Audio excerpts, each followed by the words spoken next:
ഇറാനിലേക്ക് ഇസ്രായേലിൻ്റെ ആക്രമണം തുടങ്ങിയ ദിവസം ഇസ്രായേൽ പ്രധാനമന്ത്രി ബെഞ്ചമിൻ നെതന്യാഹുവിൻ്റെ വിമാനം ദുരൂഹമായ സാഹചര്യത്തിൽ പറന്നത് എന്തിനാണ് എന്ന ചോദ്യമാണ് വരുന്നത്. അതായത് ഇസ്രായേൽ പ്രസിഡന്റ് ബെഞ്ചമിൻ നെതന്യാഹുവിൻ്റെ അതീവ സുരക്ഷയുള്ള ഒരു വിമാനമുണ്ട്. അതിൻ്റെ പ്രത്യേകതകൾ പലതാണ്. അത് ഒരേ സമയം ഒരു ഭരണകേന്ദ്രമായി പ്രവർത്തിക്കാൻ കഴിയുന്ന രീതിയിൽ നിർമ്മിച്ചിട്ടുള്ളതാണ് എന്നുള്ളതാണ് അതിൻ്റെ പ്രത്യേകത. ആ വിമാനം യുദ്ധം ആരംഭിച്ച ദിവസം വൈകുന്നേരം 5 മണി മുതൽ ഇസ്രയേലിൻ്റെ തീരക്കടൽ മേഖലയിൽ 5 മണിക്കൂറാണ് നിർത്താതെ വട്ടമിട്ട് പറന്നത്. ഇത് ഫ്ലൈറ്റ് റഡാറിൽ വലിയ ആശങ്ക സൃഷ്ടിച്ചു. ഇതെന്താണ് എന്നുള്ളൊരു ആശ്ചര്യവും ഉണ്ടായി.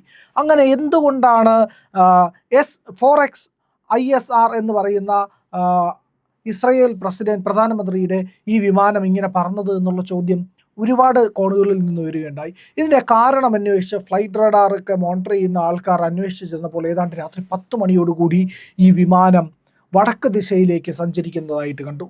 അർദ്ധരാത്രി കഴിഞ്ഞിട്ടും ഏതാണ്ട് പുലർച്ചെ വരെയും ഈ വിമാനം ഇങ്ങനെ പറന്നുകൊണ്ടേയിരുന്നു എന്നുള്ളതാണ് ഫ്ലൈറ്റ് റഡാറുകളിൽ നിന്ന് ലഭിക്കുന്ന വിവരം.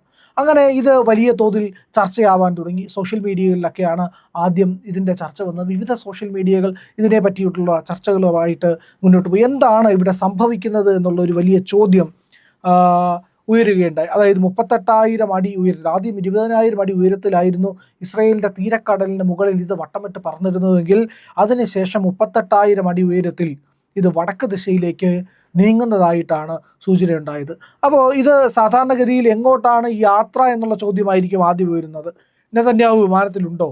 നെതന്യാഹു വിമാനത്തിലുണ്ടെങ്കിൽ ഇങ്ങനെ ആകാശത്ത് ഇത്രയേറെ നേരം പറക്കുന്നത് എന്തിനാണ് എന്നുള്ളൊരു ചോദ്യവും കൂടെ വരും. അതും സാധാരണഗതിയിൽ ഇസ്രായേൽ പ്രസിഡന്റിൻ്റെ വിമാനം ഇങ്ങനെ പറന്നു കഴിഞ്ഞാൽ അത്രയേറെ ആശങ്ക ഉണ്ടാവില്ല. പക്ഷേ ഇതൊരു യുദ്ധഭീതി നിലനിൽക്കുന്ന യുദ്ധ സാഹചര്യത്തിലാണ് ഇങ്ങനെ ഒരു അദ്ദേഹത്തിൻ്റെ വിമാനം പറക്കുന്നത് എന്നുള്ളതാണ്. ഇനി ഏതെങ്കിലും തരത്തിൽ ഇസ്രായേലിന് നേരെ ഇറാൻ്റെ ഒരു ആക്രമണം ഉണ്ടായാൽ, അതായത് ഇറാൻ്റെ സ്റ്റോക്ക് പൈലുകളെന്ന് പറയാൻ കഴിയില്ല, എൻറിച്ച് ചെയ്ത യുറേനിയം അടക്കമുള്ളവ ശേഖരിച്ചിരുന്ന പ്രദേശങ്ങളിൽ ആക്രമണം നടത്തി, ആണവായുധം നിർമ്മിച്ചുകൊണ്ടിരുന്ന കേന്ദ്രങ്ങളിൽ ആക്രമണം നടത്തി, പൂർണ്ണമായിട്ടും ഈ പറയുന്ന ആണവായുധം തകർന്നോ ഇല്ലയോ എന്ന കാര്യത്തിൽ ഇസ്രായേലിന് സ്ഥിരീകരണം ഉണ്ടായിട്ടുണ്ടാവില്ല. അതുകൊണ്ട് തന്നെയാണ് ആദ്യ ആക്രമണം തുടങ്ങി മണിക്കൂറുകൾക്കുള്ളിൽ ഈ വിമാനം ഉയർന്നു പറന്നത്. അഥവാ തങ്ങളുടെ രാജ്യത്തേക്ക് ഏതെങ്കിലും തരത്തിലുള്ള ആണവാക്രമണം ഉണ്ടായാൽ തങ്ങൾക്ക് പിടിച്ചു നിൽക്കാനും അതേസമയം ഭരണം തുടരാനും യുദ്ധമുഖങ്ങളെ ഏകീകരിക്കാനും വേണ്ടിയിട്ട് ഈ വിമാനം പറക്കട്ടെ എന്ന് കരുതിയതാണോ എന്നൊരു ചോദ്യമുണ്ട്. അതായത് ഭരണത്തിൻ്റെ നിരന്തരത, അതായത് നൈരന്തര്യത്തെ അതിന് വേണ്ടിയിട്ട്, അല്ലെങ്കിൽ ആ ഭരണ തുടർച്ച ഉണ്ടാകാൻ വേണ്ടിയിട്ട് ഒരു ആക്രമണം ഉണ്ടായി രാജ്യം തകർന്നാലും ഇല്ലെങ്കിൽ രാജ്യത്തിൻ്റെ സംവിധാനങ്ങളൊക്കെ തകർന്നാലും തങ്ങൾക്ക് പ്രതിരോധിച്ച് തിരിച്ചു വരാനുള്ള ഒരു വഴിയായിട്ടാണോ ഈ വിമാനത്തിനെ 4X ISR എന്ന് പറയുന്ന ഈ വിമാനം ആകാശത്ത് പറന്നത് എന്നുള്ളതാണ്. ഒരു സമാന്തര ഭരണ സംവിധാനമായിട്ട് ഇത് പ്രവർത്തിക്കുന്നു. നമുക്ക് അറിയാം, ഏതാണ്ട് അമേരിക്കയ്ക്കും ഇതുപോലെ ഫ്ലൈയിങ് പെൻറ്റഗൺ എന്ന് പറയുന്ന ഒരു വിമാനമുണ്ട്. അമേരിക്കയുടെ ഡൂംസ്ഡേ പ്ലെയിൻ എന്നാണ് അതിനെ അറിയപ്പെടുന്നത്. ശരിക്കും അതൊരു ബോയിങ് E-4B നൈറ്റ് വാച്ച് എന്ന് പറയുന്ന വിമാനമാണ്. ആ വിമാനം അമേരിക്കയുടെ ഫ്ലൈയിങ് പെൻറ്റഗൺ എന്നാണ് പറയുന്നത്. പെൻറ്റഗൺ എന്ന് പറഞ്ഞാൽ അറിയാമല്ലോ, അവരുടെ സൈനിക ഭരണ കേന്ദ്രത്തിൻ്റെ താക്കോൽ കേന്ദ്രമാണത്. ആ താക്കോൽ കേന്ദ്രം ആകാശത്ത്, അവിടെ പെൻറ്റഗണിൻ്റെ ബോംബിട്ട് തകർത്താലും പെൻറ്റഗൺ ആകെ തകർന്ന് തരിപ്പണമായി എന്നിരിക്കട്ടെ, ഈ ഫ്ലൈയിങ് പെൻറ്റഗൺ ഉള്ളിടത്തോളം കാലം അവിടെ ഇരുന്നു കൊണ്ട് ഉപഗ്രഹങ്ങൾ വഴി കമ്മ്യൂണിക്കേഷൻ നടത്താനും എല്ലാവിധ നിയന്ത്രണങ്ങളും നടത്താനും പ്രസിഡന്റിൻ്റെ ഓഫീസിനടക്കം പ്രവർത്തിക്കാനും കഴിയുന്ന ഒരു സംവിധാനമാണ് ഈ വിമാനം എന്ന് പറയുന്നത്. അപ്പോൾ അത്രയേറെ ആധുനിക സജ്ജീകരണങ്ങളുള്ള ഒരു യുദ്ധവിമാനം, അതിന് മണിക്കൂറുകളോളം, ഏതാണ്ട് എത്രയോ ദിവസങ്ങളോളം പറക്കാനുള്ള ശേഷിയുണ്ട് എന്നുള്ളതാണ് പറയപ്പെടുന്നത്. അങ്ങനെയാണെങ്കിൽ വളരെയേറെ അസ്വാഭാവികമാണ് ഇപ്പോൾ ഈ 4X ISRൻ്റെ പറക്കൽ എന്നുള്ളതാണ് ഇവിടെ ഏറ്റവും പ്രധാനപ്പെട്ട കാര്യം. അപ്പോൾ വിദേശ യാത്രകൾ ചെയ്യുന്ന സമയത്ത് ഈ ട്രാൻസ്പോണ്ടറുകൾ ഓഫ് ചെയ്യാതെ യാത്ര നടത്താറുണ്ട്. ട്രാൻസ്പോണ്ടറുകളാണ് ഇതിൻ്റെ ഈ പറയുന്ന ദിശ, ഇല്ലെങ്കിൽ അതിൻ്റെ എവിടെയാണ് ഇതിൻ്റെ ലൊക്കേഷൻ എന്നുള്ളതൊക്കെ അറിയാൻ കഴിയുന്ന സംവിധാനം. ട്രാൻസ്പോണ്ടർ ഓഫ് ചെയ്യാതെ എന്തിനു വേണ്ടിയിട്ടാണ്? സാധാരണഗതിയിൽ ഈ പ്രസിഡന്റും പ്രധാനമന്ത്രിയും ഇസ്രായേലിൻ്റെ യാത്ര ചെയ്യുമ്പോൾ ഇവ ഓഫ് ചെയ്യാറില്ല.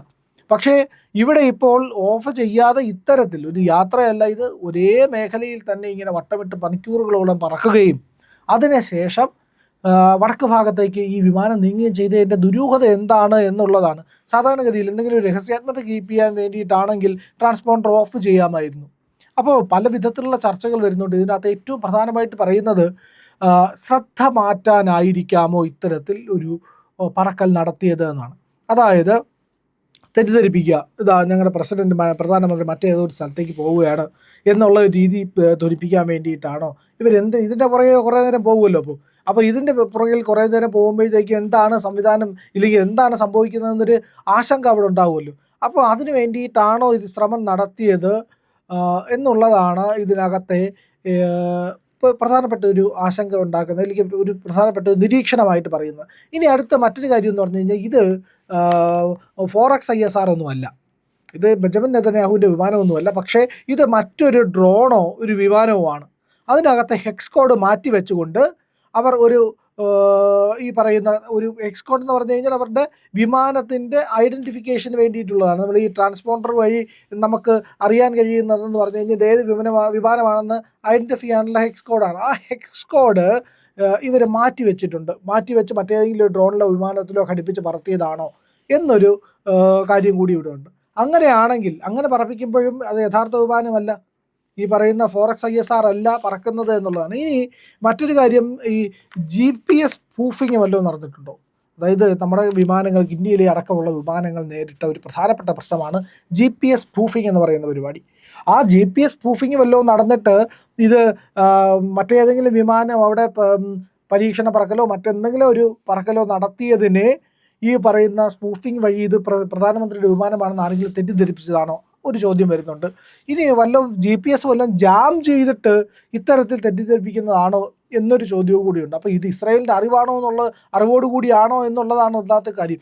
ഇങ്ങനെ അവരുടെ പ്രധാനമന്ത്രിയുടെ വിമാനം അവരുടെ അറിവില്ലാതെ മറ്റാരെങ്കിലും സ്പൂഫ് ചെയ്യുകയോ മറ്റാരെങ്കിലും ഹെക്സ് കോഡ് ഉപയോഗിക്കുകയോ ചെയ്തു കഴിഞ്ഞാൽ അവർ ഉറപ്പായിട്ടും കണ്ടുപിടിക്കുകയും അതിന് വേണ്ട നടപടികൾ എടുക്കുകയും ചെയ്യും. പക്ഷേ ഇവിടെ അതല്ല, ഈ പറയുന്ന മറ്റെന്തൊക്കെയോ സന്ദേശങ്ങൾ കൊടുക്കാനാണ് എന്നുള്ള ഒരു കാര്യം കൂടി, ഒരു സംശയം കൂടി വരുന്നുണ്ട്.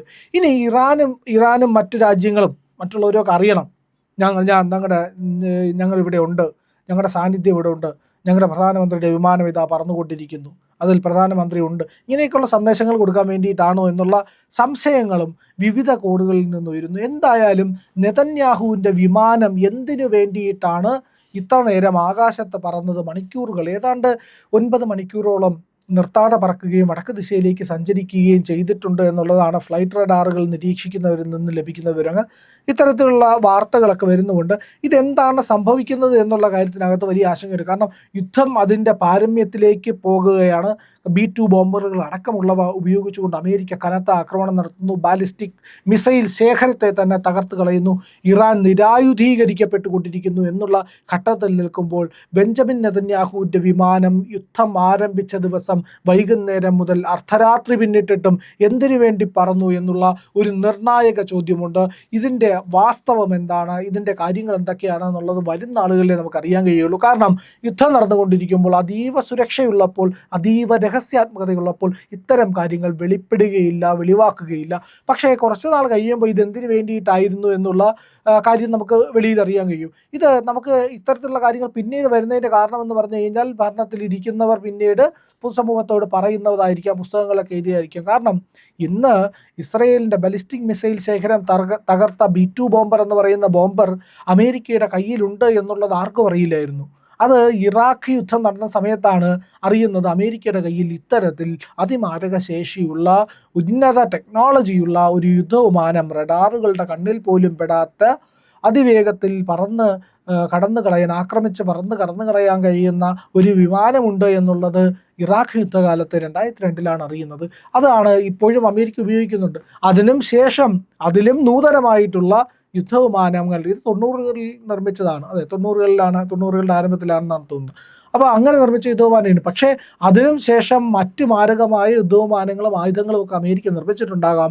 അതിനെപ്പറ്റിയുള്ള വിവരങ്ങളൊന്നും വെളിയിൽ വന്നിട്ടില്ല. ഇതാണ് യുദ്ധ നയതന്ത്രത്തിൻ്റെ രഹസ്യാത്മകത, അതിൻ്റെ വിവരങ്ങൾ എന്നുള്ളതാണ് പ്രധാനപ്പെട്ട കാര്യം.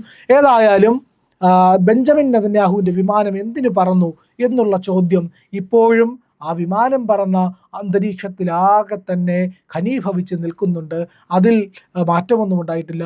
എന്തായാലും വരുന്ന നാളുകളിൽ ഈ രഹസ്യവും ചുരുളയ്യട്ടെ. പ്രിയപ്പെട്ട പ്രേക്ഷകരെ, ഇത്തരത്തിൽ മറ്റുള്ളവരാരും പറയാത്ത വാർത്തകൾ, വളരെ കൗതുകം ജനിപ്പിക്കുന്ന എന്നാൽ ആശങ്കയുണ്ടാക്കുന്ന രഹസ്യാത്മകമായിട്ടുള്ള വാർത്തകളിലൊക്കെ നിങ്ങളുടെ കൺമുന്നിലേക്ക് എത്തിക്കുന്ന ഇന്ത്യ ലൈവാണ്. അതുകൊണ്ട് ഇന്ത്യ ലൈവ് നിങ്ങൾ ദയവായി സബ്സ്ക്രൈബ് ചെയ്യുക.